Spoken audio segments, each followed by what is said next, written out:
Salam. Puji Tuhan, memberikan puji-pujian, penyembahan dan persembahan yang terbaik bagimu. Untuk itu Tuhan, layakkan kami sehingga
datang ke hadirat Tuhan untuk menyembah dan memuliakannya.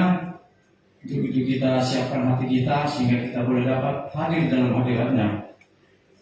Haleluya, karena kita telah ditebus oleh kuasa darahnya yang mati tersalib di kayu salib.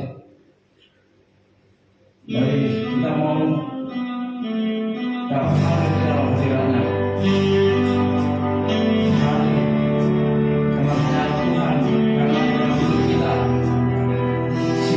Pada saat ini kita boleh beroleh nafas hidup untuk mengenal Tuhan, oleh kenalan menyucikan hidup kita. Tuhan hidup.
Yesus buat hidup kami, sehingga kami boleh merasakan hadirat-Mu di setiap saat. Engkau selalu memelihara hidup kami, sehingga kami Tuhan boleh menjalani hidup ini, menjalankannya dengan sesuai dengan kebenaran firman-Mu. Haleluya. Dan saat ini Tuhan, kami akan bersorak-sorai untuk memuji-Mu lebih heran lagi, sehingga kami boleh bersorak-sorai untuk memuji-Mu di tempat ini. Bagi yang mau bersorak-sorai, mari sama-sama katakan amin. Jemaat, saya undang untuk bangkit berdiri.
Dan marilah kita untuk mencermati dan melakukan firman yang akan kita dengar. Biarlah firman itu mengalir ke dalam roh kita, sehingga kita boleh hidup bersama dengan Tuhan.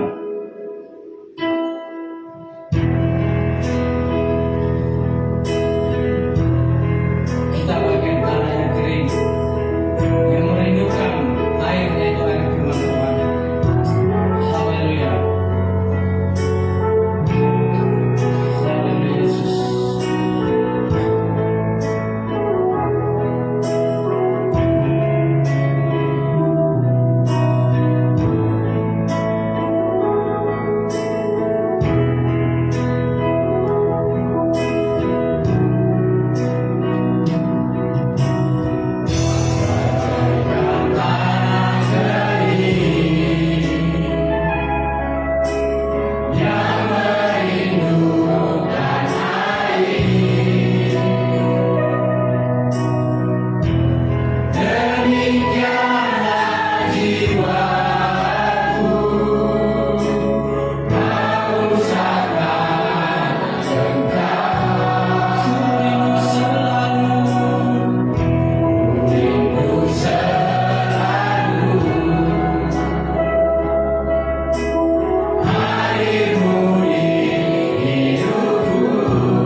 Ambil alihlah seluruh kehidupan kami.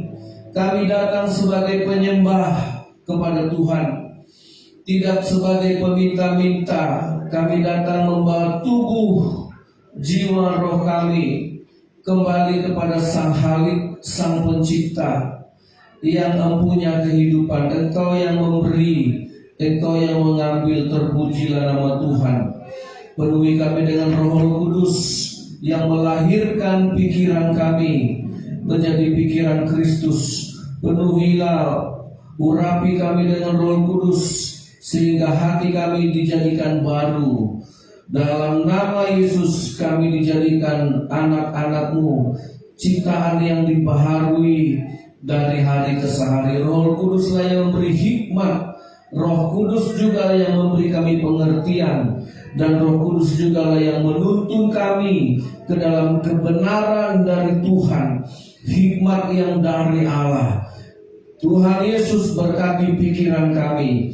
Jamalah menjadi logos, menjadi logika yang tunduk di bawah kuasa kebenaran firman Tuhan.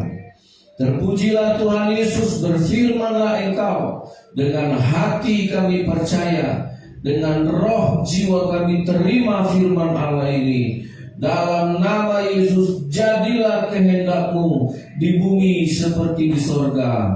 Haleluya, amin. Puji Tuhan, silakan duduk. Haleluya. Shalom. Puji Tuhan. Shalom. Haleluya. Sukacita. Amin. Haleluya. Saudara yang dikasihi oleh Tuhan. Nah, saya kemarin waktu kita pergi ke acara pembinaan iman, saya ingin membagikan tentang pernyataan yang disampaikan Pak Stephen Tong itu. Ya, semua agama menurut orang dalam hari-hari terakhir ini sama. Tapi saya setuju tidak sama. Saudara yang dikasihi oleh Tuhan, mungkin semua agama disebut sama karena mengajarkan yang baik, mengajarkan yang baik kepada setiap umatnya. Mungkin pandangannya sama dari hal itu.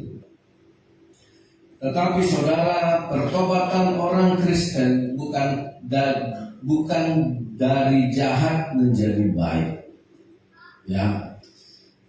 Tetapi pertobatan orang Kristen adalah pembaharuan akal budi, di mana orang yang percaya kepada Yesus adalah orang yang menerima Yesus, dan untuk Dia Yesus mati. Untuk Dialah Yesus memberikan nyawanya supaya menjadi milik Allah. Saudara yang dikasihi Tuhan, kekristenan berbeda, saudara, karena dia tidaklah agama. Ya, kalau kita membaca dari sejarah, kata Kristen ini lahir dari ejekan orang-orang kafir atau orang-orang yang membenci gereja mula-mula yang mengikut Yesus, ya. Arti Kristen itu sendiri adalah pengikut Kristus. Jadi nampak orang yang mengikut dengan orang yang tidak mengikut. Jadi kepada orang yang mengikut Kristus inilah kehidupannya, gaya hidupnya, kebiasaannya adalah kehidupan yang mengikut Yesus, sehingga orang menyebutnya Kristen waktu itu. Dan menjadi orang-orang yang diurapi oleh Tuhan. Nah, saudara yang dikasihi oleh Tuhan, ya, kalau di dalam agama Islam, saudara, ini kan memperingati hari nuzul Quran. Mereka mempercayai kitabnya, bukunya yang turun dari sorga. Ya, tetapi Kristen, saudara, bukan kitab yang turun dari sorga, tapi Tuhan yang turun dari sorga, Tuhan yang datang dari sorga. Jadi karena kita di dunia ini menggunakan bahasa agama, jadi Kristen adalah Tuhan yang datang kepada kita, Tuhan yang mencari kita, Tuhan yang tinggalkan sorga Tuhan yang keluar dari kemuliaannya pakai kehinaan turun ke dunia. Tuhan yang dari sorga kosongkan dirinya dari segala kemuliaan turun ke dunia, jadi manusia cari kita. Jadi Tuhan yang datang kepada orang yang berdosa. Amin. Tuhan yang datang kepada kita. Makanya saudara, malaikat berdosa Tuhan tidak cari. Ya, malaikat melanggar, mendurhaka, memberontak kepada Tuhan, Tuhan tidak cari. Ya, Tuhan langsung menghakimi mereka. Saudara yang dikasihi oleh Tuhan, nah, tapi ketika saya berdosa, Pak Hotang berdosa, Pak Pahan berdosa, ya, Tuhan buka pakaian kemuliaannya. Tuhan tinggalkan singgasana istana surgawinya. Kosongkan dirinya dari segala atribut surganya. Dia turun ke dunia mengambil rupa seorang hamba. Dan dia cari kita. Makanya saudara, pertama dikatakan bahwa dalam Matius pasal yang ke-18. Nah, saya akan membahas Tuhan datang. Aku datang, kata Tuhan. Ya, Matius 18 ayatnya yang ke-11.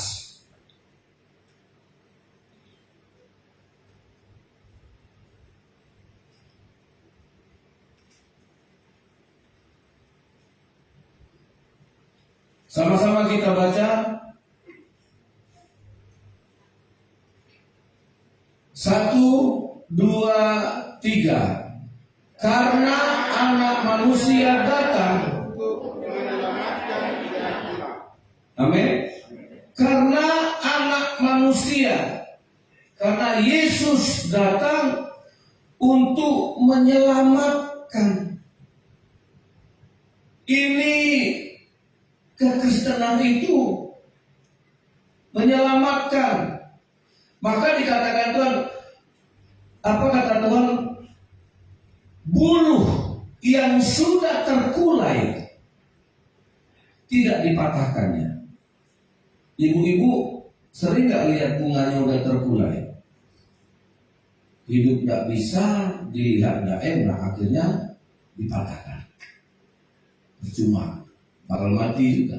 Iya kan?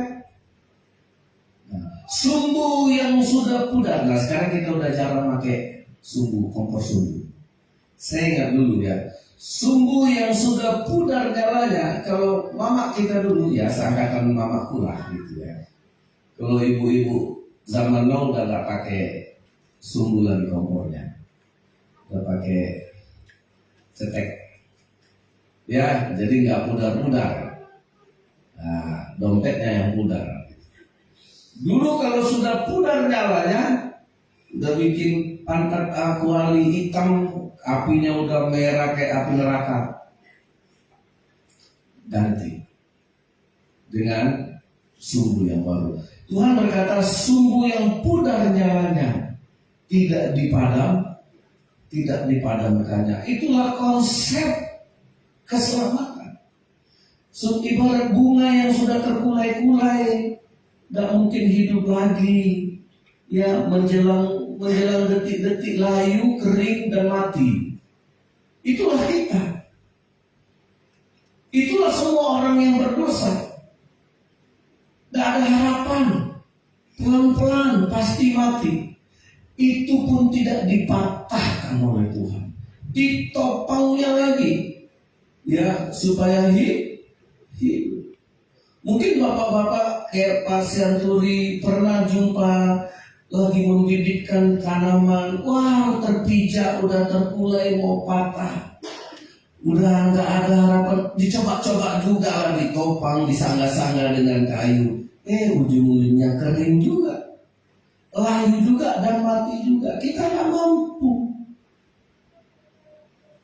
Itulah yang jadi kalau orang Kristen berdosa di mata Tuhan kita bukan murtad. Semerah apapun dosamu, sejahat apapun kita, mungkin kita pemberontak, mungkin kita melawan Tuhan, mungkin kita mencaci maki Tuhan. Ya, mungkin hidup kita dari dulu memang sudah banyak dosa dan meninggalkan Tuhan. Sekalipun dosamu merah seperti kermisi dan akan menjadi putih seperti salju, kata Tuhan. Karena di mata Tuhan, semerah apapun dosamu, sebesar gunung apapun dosamu, di mata Tuhan kita adalah orang yang terhilang. Amin. Amin. Jadi yang dicari Tuhan adalah orang yang berdosa. Itulah kekristenan. Jadi tidak usah kita munafik, merasa tidak berdosa. Jangan kita jadi orang Kristen munafik, merasa tidak bersalah seperti Yudas. Yudas murid Yesus yang tidak pernah merasa bersalah, yang akhirnya dia menjadi pengkhianat yang menyerahkan Yesus. Dia tetap dengar khotbah Yesus, dia tetap melihat mujizat yang dibuat Yesus, dia tetap makan bersama Yesus, dia tetap berjalan bersama Yesus, tetapi hatinya penuh dengan iblis. Ini, saudara, yang bahaya. Padahal dia tidak jauh dari Yesus. Kenapa pemungut cukai si Zakeus yang begitu tamak rakus, penuh dengan cinta akan uang, tidak punya peri kemanusiaan, tidak punya belas kasihan, dia hajar orang, dia peras orang dengan pajak, bisa bertobat? Karena Tuhan mencari orang yang hilang. Amin. Saudara, kenapa wanita pelacur, semua orang menghakimi dia sebagai wanita pendosa, itu pun bisa bertobat di kaki Tuhan? Karena Tuhan mencari orang yang seperti itu. Nah, siapa yang gak bisa dicari Tuhan? Pengkhianat-pengkhianat yang hidupnya penuh kepalsuan, yang penuh kemunafikan dan kepura-puraan. Dialah Yudas yang bermuka dua. Nah, hati-hati perjalanan kekristenan kita. Bisa, makanya yang bahaya itu yang melayani ini. Saudara, saya kadang-kadang kalau saya ke gereja-gereja besar gitu kan, seolah-olah yang ibadah itu ya cuma aser, pemain musik, habis musik turun pergi ke ruangannya.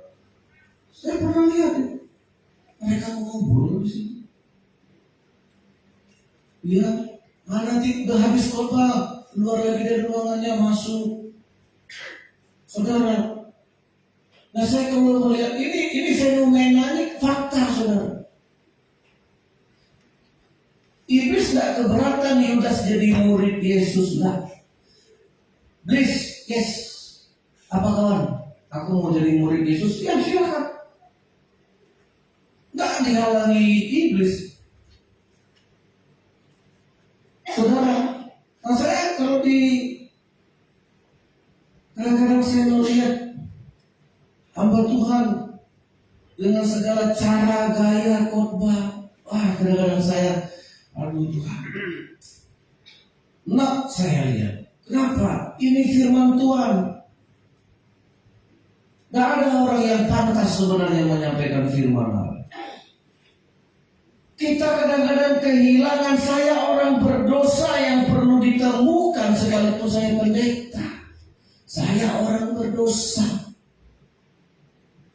Saya orang yang harus ditemukan juga.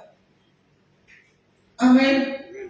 Saudara, karena Yesus mencari orang yang berdosa, dia harus temukan itu. Nah, siapa orang yang pertama kali diketemukan Tuhan? Orang yang banyak dosa. Jadi tidak benar mencari Tuhan itu tidak ada dalam konsep Tuhan. Yang Tuhan cari dulu yang paling banyak dosanya. Nah, yang susah dicari yang tak pernah merasa berdosa. Ya, saudara, kalau saya ibadah di gereja-gereja di Jakarta itu, dan jadi pendeta yang khotbah belum datang, karena di sana kan musim undang pendeta, undang pembicara. Nah, akhirnya sekarang disebut pembicara, nggak pengkhotbah. Ya wajarlah kalau dia pembicara terlambat. Ya, nanti udah pas mau khotbah baru nyampe itu. Nanti kemudian ya namanya sudah disebut sekarang pembicara, bicara doang. Dia datang hanya untuk bicara. Saudara, fenomena ini bergeser dari gereja. Nah, saudara tahu kekristenan beda dengan agama lain. Karena Kristen Tuhan yang datang. Tuhan yang datang. Amin. Nah, kita lihat kesaksian Yohanes Pembaptis. Matius pasalnya dari Markus saja. Markus pasal 1, saudara. Ayat 7. Ini kata Yohanes Pembaptis. Inilah yang diberitakannya, yang diberitakan si Yohanes Pembaptis. Sesudah aku akan datang, ia yang lebih berkuasa daripadaku. Membungkuk dan membuka tali kasutnya pun aku tidak layak. Itu kata siapa? Yohanes Pembaptis. Ayat 8 sama-sama, 2, 3. Aku membaptis kamu dengan air, tetapi ia membaptis kamu dengan Roh Kudus. Kalau Tuhan Yesus datang, kata Yohanes Pembaptis. Yohanes Pembaptis ini kan ibunya Elisabet, bapaknya Zakaria. Ya, dan dia ditugaskan untuk merintis, membuka jalan bagi kedatangan Yesus Kristus yang disebut Immanuel. Dan inilah kesaksian pribadi Yohanes Pembaptis tentang siapa Yesus itu. Kalau Yohanes Pembaptis datang, kalau Yohanes Pembaptis melayani, dia hanya membaptis dengan air. Tetapi Yesus Kristus yang lebih berkuasa, ya, dia akan datang dan membaptis kamu dengan Roh Kudus. Beda jauh. Nah, sekarang pertanyaannya, yang diberikan oleh Yesus, ngapain Yesus datang dari sorga menjadikan kita umatnya kalau dia tidak memberikan Roh Kudus? Itulah pemberian yang dibawanya dari sorga. Amin. Jadi kenapa saudara jadi orang Kristen? Karena dicari Tuhan. Tuhan yang datang menemui kita. Tuhan yang datang menemukan kita untuk memberikan rohnya. Jadi kalau orang Kristen ngaku Kristen tapi tidak mendapatkan rohnya, apalagi ya? Silakan saudara lihat, apakah kekristenanmu sudah dipenuhi Roh Kudus? Karena Yesus datang memberikan Roh Kudus. Itu keinginan terbesar Tuhan. Makanya Kristen beda dengan agama lain. Dosa satu balas dengan amal satu. Kesalahan satu balas dengan kebaikan satu. Yang kesalahan tidak terhapus dan yang kebaikan tidak bisa menghapus kesalahan. Terus judulnya apa? Sia-sia. Makanya Yohanes Pembaptis tahu batasannya. Yohanes Pembaptis itu sama dengan nabi-nabi lain, sama dengan Muhammad, sama dengan nabi-nabi agama lain. Dia hanya mampu membaptis dengan air, kotor besok mandi lagi, kotor besok mandi lagi. Karena itu yang bisa dilakukan. Amin. Tapi Yesus tidak sama. Pelayanan Yesus dengan pelayanan Yohanes Pembaptis tidak sama. Untuk apa Yohanes Pembaptis rela melepaskan kepalanya kalau Yesus turun ke dunia tidak memberikan rohnya? Untuk apa coba? Sama aja.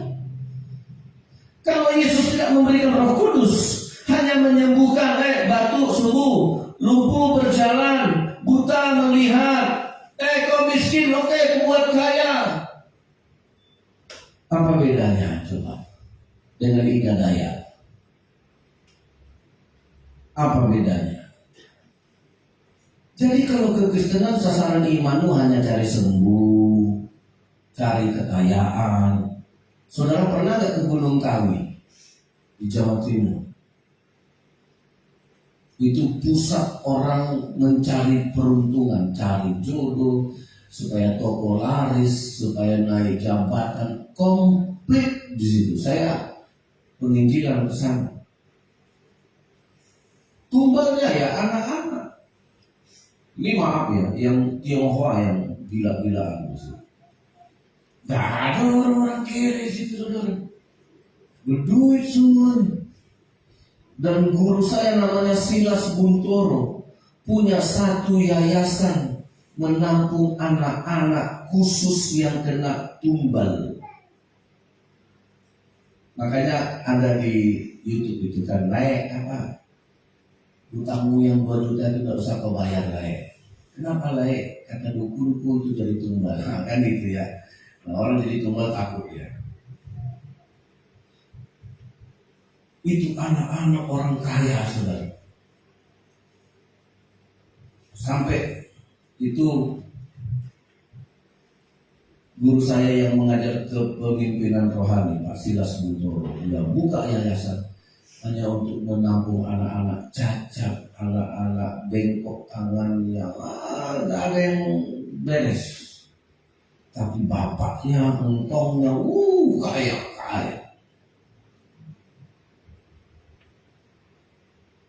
Iblis bisa. Makanya saudara yang dikasih oleh Tuhan, kalau Yesus datang dari surga, tidak memberikan Roh Kudusnya buat apa? Sadar nggak kita jadi orang Kristen hidup tanpa Roh Kudus itu artinya apa? Saya milik siapa coba? Terus yang Tuhan berikan kalau hanya kekayaan, dunia bisa kok. Bos kita bisa ngasih kekayaan kalau dia mau. Nah, inilah kesaksian yang mendalam, yang benar dari Yohanes Pembaptis. Yohanes Pembaptis sudah bilang, kalian yang mati bisa hidup. Itu promosi biasa. Nanti yang buta bisa melihat. Yohanes tidak bilang itu. Yohanes bilang dia lebih berkuasa. Kalau dia datang, dia akan membaptis kamu dengan Roh Kudus. Makanya hati-hati dengan orang Kristen yang bolak-balik dengan dosa. Yang diperumpamakan seperti babi balik lagi ke kubangan. Artinya belum ada karya Roh Kudus. Itu hanya seperti karya manusia membandingkan mandi kotor, mandi lagi, kotor, mandi lagi, kotor, mandi lagi. Apa begitu cara kerja Tuhan? Halo? Apa begitu cara kerja Tuhan? Kalau ku kasih kau air, maka dia akan menjadi mata air. Itu pekerjaan Tuhan. Amin. Sehingga engkau tidak perlu lagi timba air. Dia akan jadi mata air. Kalau ku kasih kau roti, maka roti ini akan menjadi roti hidup bagimu. Amin. Nah, apapun yang dikaryakan Tuhan, apapun yang diperbuat Tuhan lewat pemberian Roh Kudusnya, itulah perbuatan kekal. Jadi hati-hati kalau orang Kristen hanya mondar-mandir dosa terus.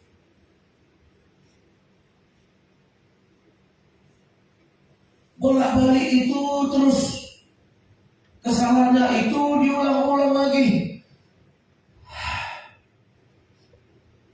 Kalau Roh Kudus yang bekerja, dia tidak membaptis kamu dengan air, dia membaptis kamu dengan Rohnya. Amin. Sehingga kau berubah, dibaharui akal budimu. Makanya dikatakan dilahirkan kembali. Karena kalau Tuhan melayani kita, dia melayani dengan Rohnya. Makanya selalu perusahaan-perusahaan mengajarkan, pimpinan mengajarkan, udah anggap toko ini tokomu, anggap kantor ini kantormu. Maksudnya apa? Supaya kita sungguh-sungguh bekerja, sungguh-sungguh merasa memiliki. Itu manajemen dunia, saudara. Nah, kenapa kita diberikan Roh Kudus? Supaya kita merasa memiliki Tuhan. Kita sadar kita memiliki Allah. Amin. Dia tahu, dia sadar, dia yakin di dalamnya ada Allah. Itu tujuan Allah. Makanya orang Kristen beragama Kristen, tetapi dia nggak tahu Tuhan ada di dalamnya atau tidak. Apakah kita jadi orang Kristen yang seperti itu? Halo, tolong jawab di hatimu. Kalau kita jadi Kristen tapi tidak pernah yakin, tidak pernah rasa, ya tidak pernah tahu, tidak pernah peka bahwa ada Roh Kudus, ada Tuhan dalam diri kita, itu sama dengan agama lain. Karena Kristen Tuhannya yang datang. Amin. Dan ketika Tuhan datang, dia berikan Rohku. Untuk memberikan Roh Kudus ini tidak mudah. Tidak mudah. Tuhan harus melayani. Bahkan sampai melayani dengan ketaatan di kayu salib. Tidak mudah. Kita sajalah mencintai dengan segenap hati mudah. Saya kemarin ingat sebuah kata. Apa itu mengasihi? Kita bilang I love you, aku sayang kamu. What? Apa artinya? Hamba Tuhan ini bilang begini, apa kasih itu? Ketika engkau mengorbankan dirimu untuk menyempurnakan orang lain. Ketika engkau menyangkal dirimu sendiri untuk memperlengkapi orang lain. Itu kasih. Amin. Jadi kalau bilang I love you, suatu saat disakitinya kita, ya, karena ketika kita mengasihi, kita tidak mengasihi diri sendiri.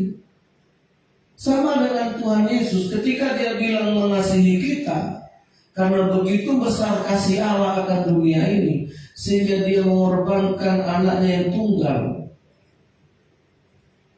Ketika Yesus mengasihi kita, dia tidak mengasihi dirinya. Sekalipun orang yang dikasihinya itu menghujat dia, yes, itu kasih. Enak kalau rumah tangga udah kayak gini. Amin. Sehingga yang jelek jadi baik, yang pahit jadi manis. Amin. Ya. Nah, kalau kita udah lulus di situ udah enak. Saudara, nah Yesus datang memberikan Rohnya. Nah, di dalam kitab Matius pasal yang ke-20, 20 ayat 28. Jadi Kristen tidak sama dengan agama, karena Yesus yang datang.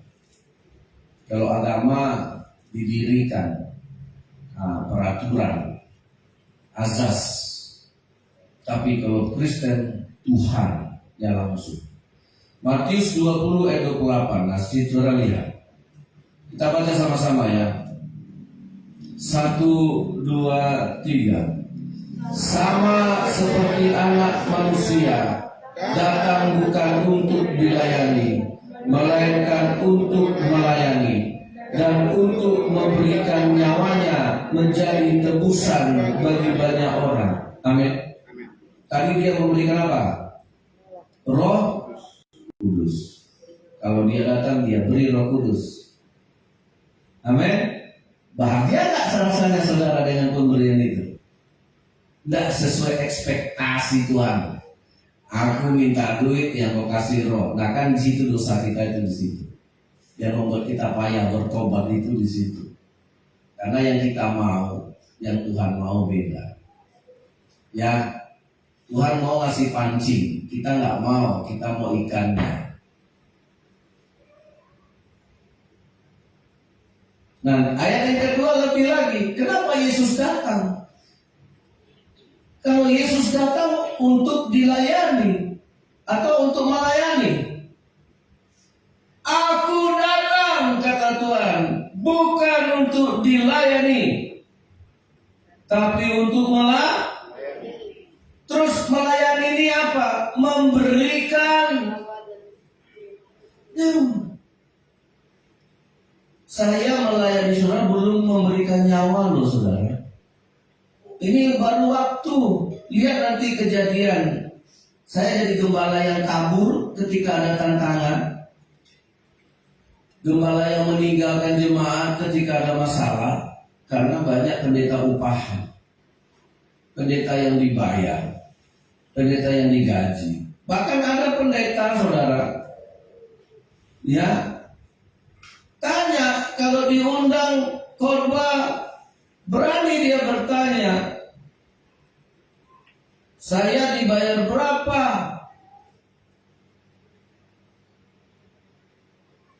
Saudara, saya pernah 2002 apa 2001.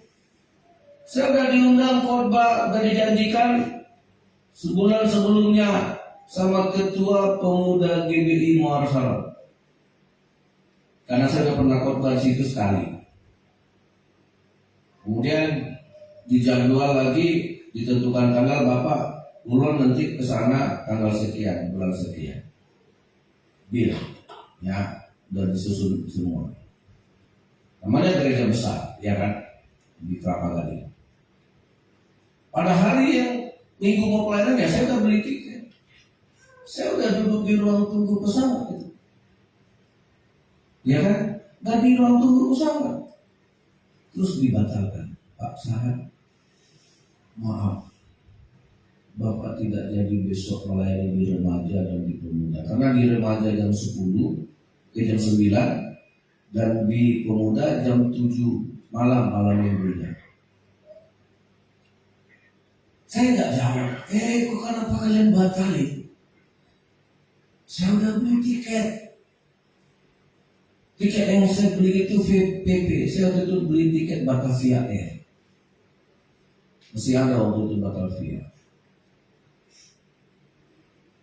Ya sudah, berarti saya tidak melayani. Udah saya pergi di Jakarta ya, ongkosnya saya beli tiket. Nggak mungkin aku pulang. Ya, saya pergi. Kita saya melayani juga. Ya di gereja di Pondok Lampung, kerja kecil. Saudara, mau marah bisa, mau protes bisa, tapi ingat, baru memberikan itu aja kadang-kadang kita Yesus melayani ngasih nyawa. Apalagi kalau kita melayani nggak dikasih duit, nggak disalam, nggak bilang it's okay. Kita melayani, batasannya Yesus sampai memberikannya. Kalau Yesus belum memberikan nyawa, belum melayani namanya. Amin. Bangga gak? Bersyukur gak? Karena Yesus melayani sampai nyawanya terpisah dari tubuhnya. Itu pelayanan. Kita belum apa-apa. Jadi WL, jadi pengkhotbah, jadi pemain musik, jadi laptop, jadi ajar, belum apa-apa. Amin. Bahkan kalau di gereja-gereja besar, di kota-kota besar, sengaja orang-orang kaya itu diikat melayani supaya tetap jadi jemaat. Itu trik pendeta. Ini jujur saya bilang, ini saya direkam. Supaya tidak pergi, jadikan ini, Bapak mau melayani ini, Bapak mau melayani ini. Banyak tujuan orang yang salah membayar. Saudara, saya dulu punya kesaksian teman saya. Yang ini gara-gara hamba Tuhan, suka lihat jemaat yang kaya. Ada seorang jemaat baru datang ke gereja, datang sekali dilihat, mobilnya apa? Saudara, banyak adik saya itu melayani di Nangka, di GBI. Makanya dia tidak mau lagi melayani. Kalau yang masuk Mercy, yang masuk mobil Land Cruiser, yang masuk mobil-mobil mewah, si gembala yang di depan gereja langsung bilang, Bu Saida, sampai itu. Datangi, tanya alamatnya, minta nomor HP-nya. Saudara, itu mobil-mobil mewah kalau masuk ke gereja, belum buka pintu, itu si ibu asal di depan pintu. Shalom. Selamat datang. Yang pakai Beat, yang pakai Mio, yang pakai Supra, udah cari sendirilah. Nah, suatu hari adik saya disuruh, Memaika, Bu, itu lihat ada mobil, masuk mobil bagus, sampai. Adik saya lama. Kenapa orang kaya mesti kita samperin? Kenapa orang yang jalan kaki dari jalan nangka itu masuk gak pernah sampai? Ada saya ngomong. Konsekuensinya apa? Melanggar perintah gembala. Tidak bisa lagi melayani Yesus. Dia tidak melayani lagi gara-gara itu. Banyak tujuan orang melayani. Dan gereja sesat dengan cara-cara itu. Tapi Yesus melayani sampai nyawanya lepas dari badannya. Itulah yang mau diberikannya sebagai bukti pelayanannya. Amin. Amin. Kita pelayan-pelayan di gereja ini sudah pernah ngasih apa? Mungkin orang baru begini aja sama kita. Jelek mukanya sama kita pun udah nggak enak perasaan aku lah. Kita baru menegur orang, nanti lihat muka orang masal sama kita. Saudara, kita udah takut. Mari kita melayani seperti Yesus.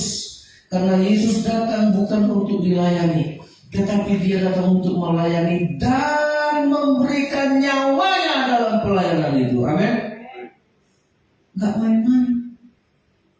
Makanya bangga kita sama Tuhan.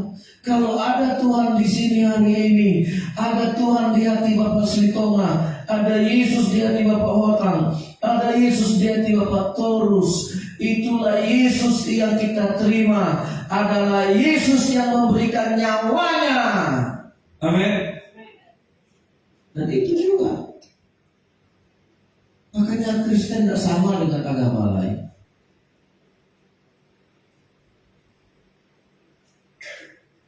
Karena Tuhan yang datang. Ketika Tuhan datang, dia kasih apa? Dia kasih Roh Kudus.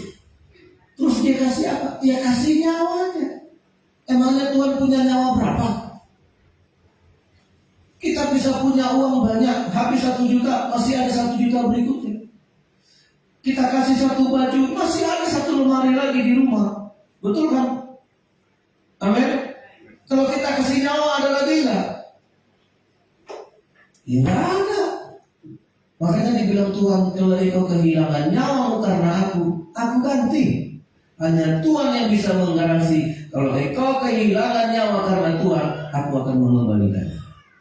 Apalagi uang 1 juta, apalagi perpuluhan yang kita kasih, nyawa Tuhan sanggup kembalikan. Nggak ada yang terhilang di ladang-ladang pelayanan ini. Amin. Tidak ada yang sia-sia dalam pelayanan ini. Tidak ada. Kalau engkau melayani karena Yesus, tidak akan ada yang sia-sia. Nyawa kita kasih, nyawa satu Tuhan kembalikan. Amin. Apalagi waktu, maaf sibuk, maaf ini, Saudara, saya bukan mengharap kita kerja, enggak. Kapan kita bisa membuktikan? Kalau enggak begitu, enggak ada yang dikerjakan Tuhan. Kalau belum sampai dia memberikan nyawanya bagi Tuhan, itu bukan pelayanan. Pelayanan Tuhan harus tuntas di kayu salib sampai tetes darah penghabisan. Itulah maksud dari aku datang. Amin. Ya, ini saya ulas, saya dapat inspirasi dari Bapak Stephen yang kemarin kita lihat. Ini saya dapat hikmah di situ. Saya dapat wahai.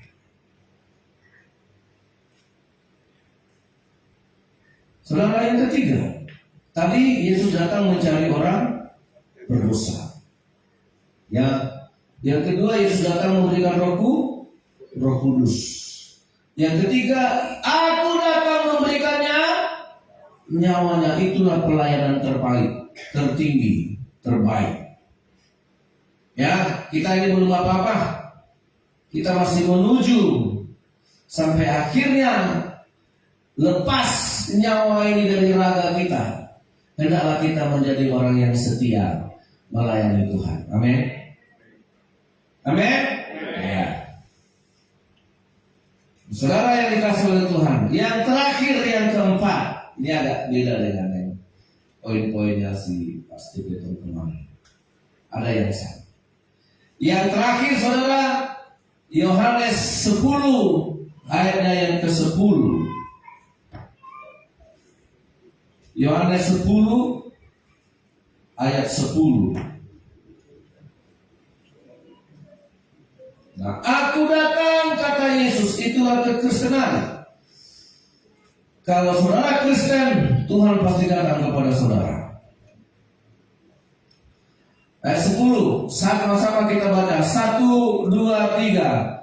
Pencuri datang hanya untuk mencuri dan membunuh dan membinasakan. Aku datang supaya mereka mempunyai hidup dan mempunyainya dalam segala kelimpahan. Kalau pemerintah memberi saudara kerja, usia pensiun berapa? Ya, tidak bisa selama-lamanya. Karena ukuran hidup di dalam dunia, di bawah kolong langit, di bawah matahari ini sudah dikatakan pengkhotbah hanya sebuah kesia-siaan. Makanya aku datang supaya mereka mempunyai hidup di sini bukan hidup seperti manusia hidup, tetapi Zoe, hidupnya Allah. Hanya Tuhan yang bisa memberi hidup. Contoh, saudara ketemu dengan kupu-kupu indah. Berapa lama umur kupu-kupu? Paling lama 7 hari.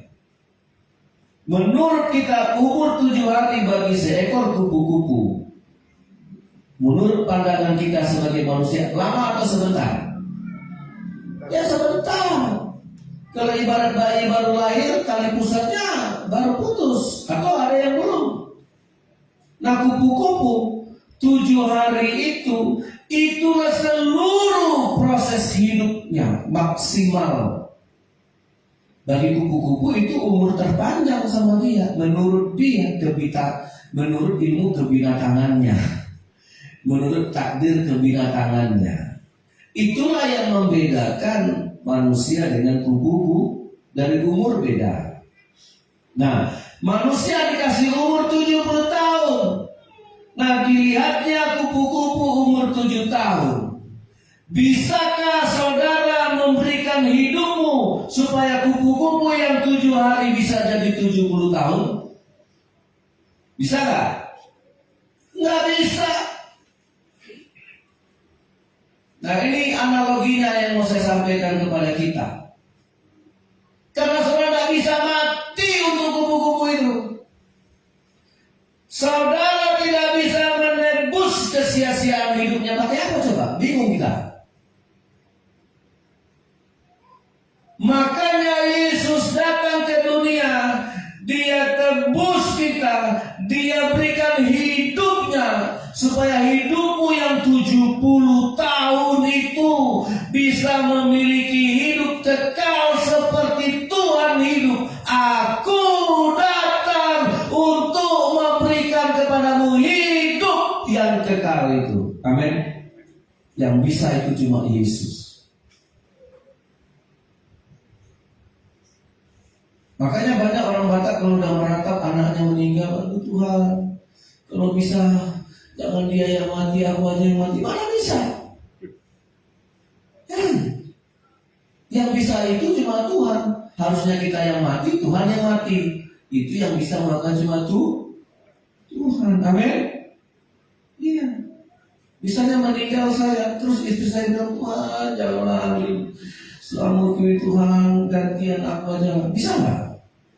Ya nggak bisa. Iya kan? Meninggal anak kita baru ganteng-gantengnya. Ya kayak kemarin si Bolon yang meninggal, istrinya lagi hamil tua. Saya mungkin bapaknya yang masih hidup itu, kenapa dia Tuhan, istrinya baru hamil, kenapa ada aku aja? Mungkin bapaknya meratap seperti itu. Bisa nggak? Nggak bisa. Yang bisa itu seharusnya saudara dan saya mati, Tuhan yang mati. Itu baru bisa. Amin. Itu hebatnya Tuhan itu di situ. Supaya kita yang tadinya 70 tahun bisa hidup kekal. Makanya orang Kristen kalau mati disebut rest. Amin. Istirahat. Makanya di jalan tol nanti kalau mau ke Pekanbaru, istirahatlah di rest area itu, senang-senanglah beli Coca-Cola. Amin. Namanya rest. Isi minyak mobil, isi perut, ya kan? Rokok sebatang. Nah orang Kristen banyak kan takut kalau rest. Kalau uangnya res, iya. Ini ada yang res nggak ini? Udah mau dapat gaji 13 kan? THR. Yang kemarin res udah naik lagi yang per. Iya. Jadi bagi Tuhan istirahat mati itu istirahat. Amin. Jadi kenapa takut istirahat? Anak-anak kalian kalau di sekolah disuruh istirahat, takut atau senang? Langsung lompat. Nanti pas sekarang pada pikir kata Tuhan, istirahat kau ya. Nah, di mana itu jawabnya? Nyambung nggak? Nah artinya apa? Sudahkah Tuhan memberi hidupnya? Ya, misalnya Tuhan bilang Pak Oksen istirahat ya kata Tuhan. Kalau Kapolres yang bilang istirahat mungkin apalah maksud Kapolres ini menunjukkan paling gitu kan, kata aku dipindah. Tapi kalau Tuhan datang nanti malam istirahat, oh ya maaf kata Tuhan. Amin. Iya kan? Kalau Tuhan yang bilang amin kan? Kecuali tetangga sebelah yang bilang apa maksudnya? Ada gak senang kan? Karena orang Kristen kalau disuruh istirahat senang seharusnya. Amin. Di sini makanya yang kedua Tuhan bilang kalau orang Kristen itu kata Yesus, Tuhan Lazarus sudah mati. Tuhan bilang apa? Enggak mati dia, tidur dia. Kan mati ya dia, enggak tidur. Udah lah usah berdebat kita. Siapa di sini yang enggak mau tidur? Disuruh kerja, tidur. Ya kan? Pak, apa? Kerjakan dulu jemuran kita putus, tidur dia. Dilihatnya jemuran belum selesai, tidur lagi. Siapa yang enggak suka? Karena tidur pasti nanti udah siap kan? Udah siap masa nih. Udah harum kan? Harum Indomie lagi, kari ayam pakai telur. Bangun. Tidak ada orang yang nggak suka tidur, karena pasti bangun. Amin. Itu hanya peralihan istirahat tidur. Itulah Tuhan maksudnya memberi hidup sama kita. Amin. Harus di-off-kan dulu supaya Tuhan memberikan hidupnya. Yang lama dimatikan dulu, baru dicolokkan lagi yang baru. Amin. Hanya Tuhan yang bisa. Ya, saudara tidak bisa, saya tidak bisa ngasih hidup sama kupu-kupu tadi. Gimana? Tidak bisa. Hanya Tuhan yang bisa. Itu makanya Tuhan datang. Amin. Kita bersyukur sama Tuhan Yesus, Dia mau datang. Makanya kita harus tahu kita bertuhan. Tuhan yang memberkati kita.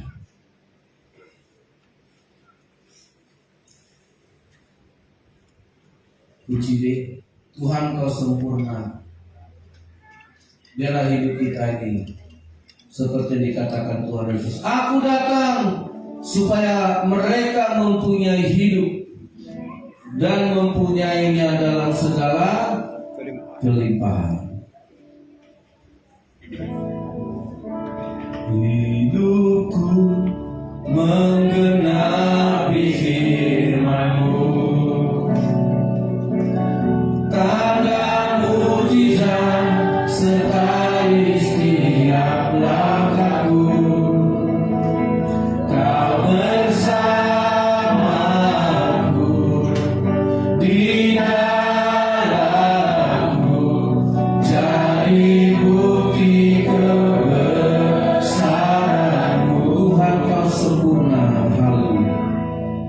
Tuhan Kau sempurna dalam rencana-Mu, dalam karya-karya. Kuserahkan hidupku, murnikan dengan Roh-Mu. Hidupku menggenapi firman-Mu, tanda mujizat sertai setiap langkahku. Kau bersamaku, amin. Jadi bukti kebesaran-Mu. Hidupku menggenapi firman-Mu, tanda mujizat sertai setiap langkahku. Kau bersamaku di dalamku, jadi bukti kebesaran-Mu. Hidupku menggenapi. Biarlah Tuhan berikan nyawa, Engkau berikan Roh Kudus-Mu bagi kami. Itulah kekristenan. Kami memiliki Roh Kudus. Kami memiliki tebusan dari nyawa itu. Di dalamku, jadi bukti kebesaran-Mu. Jadi bukti kebesaran-Mu. Mari kita berdoa. Demi nama Bapa, Sang Halik, Sang Pencipta, Engkaulah Elohim Yahweh, Pencipta halik langit dan bumi. Tuhan Allah yang Maha Kuasa, yang mempunyai lautan, daratan, dan seluruh kehidupan. Pada mulanya adalah Allah. Pada mulanya adalah Roh Allah. Yang tidak ada yang Kau ciptakan menjadi ada. Allah yang Maha Kuasa, yang turun ke dunia menjadi Yesus Kristus. Dia adalah Tuhan dan Juru Selamat kami, yang hidup di dalam jiwa kami, yang berdaulat, yang berkuasa di dalam segenap hati dan kehidupan kami. Tuhan Yesus, datanglah kerajaan kerajaanmu. Kepadamu sudah diberikan kuasa di bumi dan di sorga. Engkaulah Tuhan yang menghidupkan kami dan memberi kehidupan itu dalam segala kelimpahan. Ya dan amin. Jadilah seperti yang Tuhan firmankan. Terima kasih buat hidup yang Engkau beri. Kami bersyukur kami menjadi Kristen karena Tuhan yang datang dan memberikan nyawanya untuk kami. Kami terima itu dalam hidup kami, supaya kami menjadi milik Tuhan.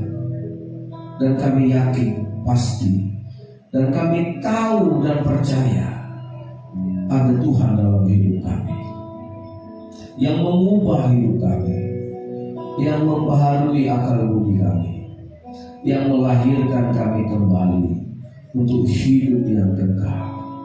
Hanya Engkau yang bisa memberikan hidupmu, membatasi, melewati kesia-siaan kami, Tuhan. Terima kasih Yesus. Terima kasih Bapa. Berkati kami dengan firman Tuhan.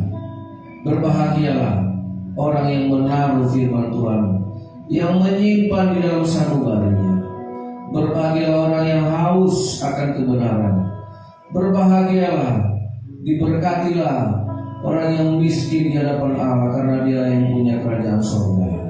Haleluya. Amin.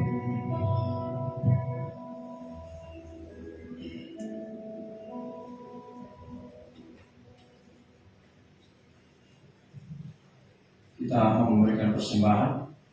Mari kita sama-sama berdoa.